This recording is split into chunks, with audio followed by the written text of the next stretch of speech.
तो दोस्तों आपका बहुत बहुत स्वागत है मेरे इस YouTube चैनल पर। दोस्तों इससे पहले हमने एक डेमो क्लास डाल दी है और कुछ टॉपिक बताए हैं इससे आगे के, तो कृपया करके आप उसे पहले देख लीजिए। और ये क्लास दूसरी है और हम यहाँ से चालू कर रहे हैं। हम पहले यहाँ पर पढ़ा चुके हैं, तो अब यहाँ से चालू कर रहे हैं उत्तर पूर्व में गारो। तो चलिए दोस्तों शुरू करते हैं। उत्तर पूर्व में गारो तथा मध्य भारत में विंध्य पहाड़ियों का पता लगाओ। ये कुछ अन्य ऐसे क्षेत्र थे जहाँ कृषि का विकास हुआ। जहाँ सबसे पहले चावल उपजाया गया वे स्थान विंध्य के उत्तर में स्थित है। देखिए दोस्तों, ये मानचित्र 1 उपमहाद्वीप का प्राकृतिक मानचित्र। आपको अभी बोला ना कि यहाँ पर हमने बताया है कि उत्तर पूर्व में गारो तथा मध्य में भारत में विंध्य पहाड़ियों का पता लगाओ। तो इस मानचित्र से आपको पता लगाने के लिए बोला है। तो आप देख सकते हैं दोस्तों, ये देखिए आप दोस्तों, देखिए दोस्तों आप, मानचित्र 1 है ना। मानचित्र पर सिंधु तथा इसकी सहायक नदियों का पता लगाने का प्रयास करें। तो सहायक नदियाँ उन्हें कहते हैं जो एक बड़ी नदी में मिल जाती है। लगभग 4700 वर्ष पूर्व इन्हीं नदियों के किनारे कुछ आरंभिक नगर फले फूले। गंगा व इसकी सहायक नदियों के किनारे तथा समुद्र तटवर्ती इलाकों में नगरों का विकास लगभग 2500 वर्ष पूर्व हुआ। गंगा तथा इसकी सहायक नदी सोन का पता लगाओ, है ना, वही नक्शे में देख लीजिए आप। गंगा के दक्षिण में इन नदियों के आसपास का क्षेत्र प्राचीन काल में मगध, अभी वर्तमान में से क्या कहते हैं, बिहार, है ना। आप बिहार राज्य तो सुना ही होगा आपने, नाम से जाना जाता था। इसके शासक बहुत शक्तिशाली थे और उन्होंने एक विशाल राज्य स्थापित किया था। देश के अन्य हिस्सों में ऐसे राज्यों की स्थापना की गई थी। लोगों ने सदैव उपमहाद्वीप के एक हिस्से से दूसरे हिस्से तक यात्रा की। कभी कभी हिमालय जैसे ऊंचे पर्वतों, पहाड़ियों, रेगिस्तान, नदियों तथा समुद्र के कारण यात्रा जोखिम भरी होती थी। फिर भी ये यात्रा उनके लिए असंभव नहीं थी। अतः कभी लोग काम की तलाश में तो कभी प्राकृतिक आपदाओं के कारण एक स्थान से दूसरे स्थान जाया करते थे।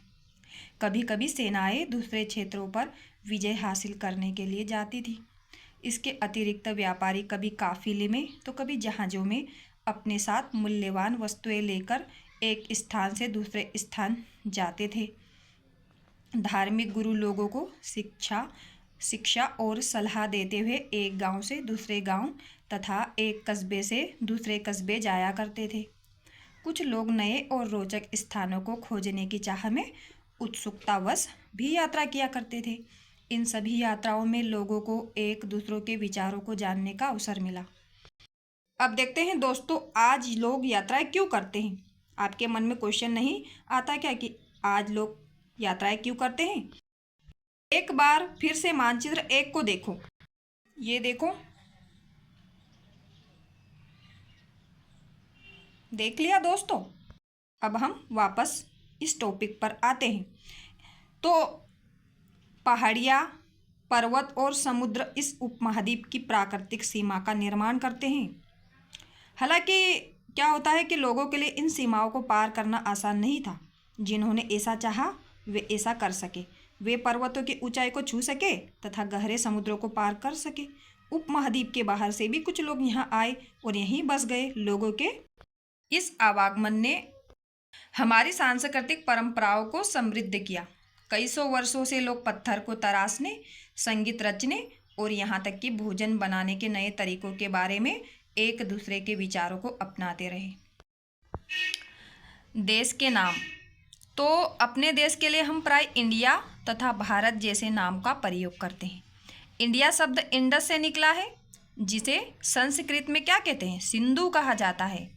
अपने एटलस में ईरान और यूनान का पता लगाओ, है ना। लगभग 2500 वर्ष पूर्व उत्तर पश्चिम की ओर से आने वाले ईरानियों और यूनानियों ने सिंधु को क्या कहा, हिदोस, बहुत इम्पोर्टेंट है, अथवा इंदोस और नदी के पूर्व में स्थित भूमि प्रदेश को क्या कहा? इंडिया कहा। भूमि प्रदेश को इंडिया कहा, है ना। भारत नाम का प्रयोग उत्तर पश्चिम में रहने वाले लोगों के एक समूह के लिए किया जाता था। किसके लिए? समूह के लिए, एक ग्रुप के लिए। इस समूह का उल्लेख संस्कृत की आरंभिक लगभग 3500 वर्ष पुरानी कृति ऋग्वेद में मिलता है। कहाँ पर मिलता है? ध्यान रखना, ऋग्वेद में मिलता है। बाद में इसका प्रयोग देश के लिए होने लगा, है ना। देखिए दोस्तों कि ये देखिए आप कि ताड़पत्रों से बनी पांडुलिपि का एक पृष्ठ अभी दिखाएंगे आपको। यह पांडुलिपि लगभग 1000 वर्ष पहले लिखी गई थी, है ना। किताब बनाने के लिए ताड़ के पत्तों को काटकर उनके अलग अलग हिस्सों को एक साथ बांध दिया जाता है। भुर्जे पेड़ की छाल से बनी ऐसी ही एक पांडुलिपि को तुम यहाँ देख सकते हो, देखिए आप। और इससे पहले हम टॉपिक ऊपर वाला पढ़ते हैं ना। तो अतीत के बारे में कैसे जाने, ये पढ़ते हैं।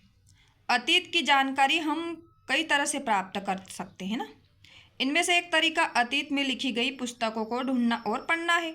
ये पुस्तकें हाथ से लिखी होने के कारण पांडुलिपि कही जाती है। अंग्रेजी में पांडुलिपि के लिए प्रयुक्त होने वाला मैन्युस्क्रिप्ट शब्द लैटिन शब्द मेनू, जिसका अर्थ हाथ से, है ना, हाथ है, तो हाथ से लिखना, हाथ से निकला है। ये पांडुलिपियाँ प्राय ताड़पत्रों अथवा हिमालय क्षेत्र में उगने वाले भुर्ज नामक पेड़ की छाल से विशेष तरीके से तैयार भोजपत्र पर लिखी मिलती है ना। ये देखिए आप एक बार और देख लीजिए।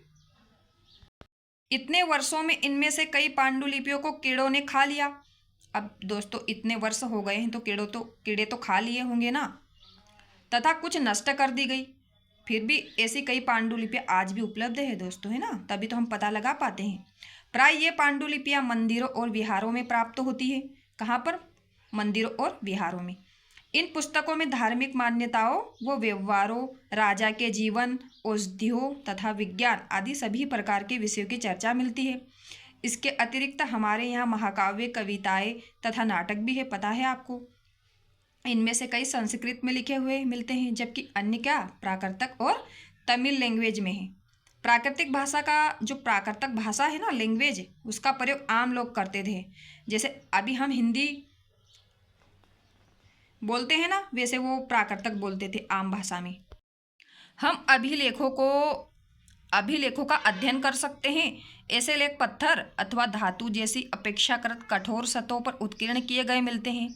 कभी कभी शासक अथवा अन्य लोग अपने आदेशों को इस तरह उत्कीर्ण करवाते थे ताकि लोग उन्हें देख सके, पढ़ सके तथा उनका पालन कर सके।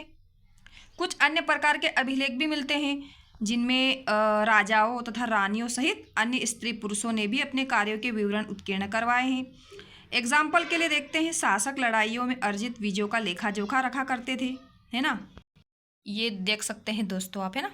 ये इधर क्या है कि लगभग 2250 वर्ष पुराना है ना ये अभिलेख है। देखिए आप, वर्तमान में अफगानिस्तान के कंधार से प्राप्त हुआ है ना। कहाँ से? अफगानिस्तान के कंधार से। यह अभिलेख अशोक नामक शासक के आदेश पर उत्कीर्ण करवाया गया था, है ना। इस शासक के विषय में तुम अध्याय 7 में पढ़ोगे। जब हम कुछ लिखते हैं, अब हम ये किसी लिपि का प्रयोग करते हैं ना, तो लिपियों अक्षरों अथवा संकेतों से बनी होती है। जब हम कुछ बोलते हैं अथवा पढ़ते हैं तब हम एक भाषा का प्रयोग करते हैं। यह अभिलेख इस प्रयुक्त होने वाली यूनानी तथा अरामेइक नामक 2 विभिन्न लिपियों तथा भाषाओं में है। ये देख रहा आपको, ध्यान से देखिए। क्या तुम बता सकते हो कि कठोर सतह पर लेख लिखवाने के लिए क्या लाभ थे? मतलब क्यों लिखवाए जाते थे, इसके क्या मतलब बेनिफिट क्या थे? ऐसा करवाने में क्या क्या कठिनाइयाँ आती थी? इसके अतिरिक्त अन्य कई वस्तुएं अतीत में बनी और प्रयोग में लाई जाती थी, है ना। ऐसी वस्तुओं का अध्ययन करने वाला व्यक्ति पुरातत्वविद कहलाता है ना। क्या कहलाता है? पुरातत्वविद, आर्कियोलॉजिस्ट। पुरातत्वविद पत्थर और ईंट से बनी इमारतों के अवशेषों, चित्रों तथा मूर्तियों का अध्ययन करते हैं, है ना। वे औजारों, हथियारों, बर्तनों, आभूषणों तथा सिक्कों की प्राप्ति के लिए छानबीन तथा खुदाई भी करते हैं। इनमें से कुछ वस्तुएं पत्थर, पकी मिट्टी तथा कुछ धातु की बनी हो सकती है। ऐसे कठोर ऐसे तत्व कठोर तथा जल्दी नष्ट न होने वाले होते हैं। पुरातत्वविद जानवरों, चिड़ियों तथा मछलियों की हड्डियाँ ढूंढते हैं। इससे उन्हें यह जानने में मदद भी मिलती है कि अतीत में लोग क्या खाते थे। वनस्पतियों के अवशेष बहुत मुश्किल से बच पाते हैं। यही अन्न के दाने अथवा लकड़ी के टुकड़े जल जाते हैं तो वे जले हुए रूप में बचे रहते हैं। क्या पुरातत्वविदों को बहुधा कपड़ों के अवशेष मिलते होंगे? एक क्वेश्चन है ये। बाय एक प्राचीन नगर से प्राप्त पात्र है ना, इस तरह के पात्रों का प्रयोग 4700 वर्ष पूर्व होता था। दाएं में एक पुराना चांदी का सिक्का है ना, इस तरह के सिक्कों का प्रयोग लगभग 2500 वर्ष पूर्व होता था। हमारे द्वारा आज प्रयोग में आने वाले सिक्कों से यह सिक्का कैसे भिन्न है? ये मिलाने के लिए बोला, कैसे भिन्न है आप देख सकते हैं। ये पांडुलिपियों, अभिलेखों तथा पुरातत्व से ज्ञात जानकारियों के लिए इतिहासकार प्राय स्रोत शब्द का प्रयोग करते हैं। कौन सा स्रोत? इतिहासकार उन्हें कहते हैं जो अतीत का अध्ययन करते हैं। स्रोत के प्राप्त होते ही अतीत के बारे में पढ़ना बहुत रोचक हो जाता है, क्योंकि इन स्रोतों की सहायता से हम धीरे धीरे अतीत का निर्माण करते जाते हैं। अतः इतिहासकार तथा पुरातत्वविद उन जासूसों की तरह हैं जो इन सभी स्रोतों का प्रयोग सुराग के रूप में कर अतीत को जानने का प्रयोग करते हैं, जासूसों के रूप में। दोस्तों, ये जो है अतीत एक या अनेक, इसके बारे में हम कल की क्लास में पढ़ेंगे। तो आपका वीडियो देखने के लिए बहुत बहुत धन्यवाद। Thank you for watching. और यदि आपको वीडियो पसंद आया तो लाइक करें और सभी के साथ शेयर करें, अपने दोस्तों को शेयर करें और सब्सक्राइब कर लें, ताकि जो मैं वीडियो हम डालेंगे तो आपको नोटिफिकेशन प्राप्त हो जाए। Thank you for watching.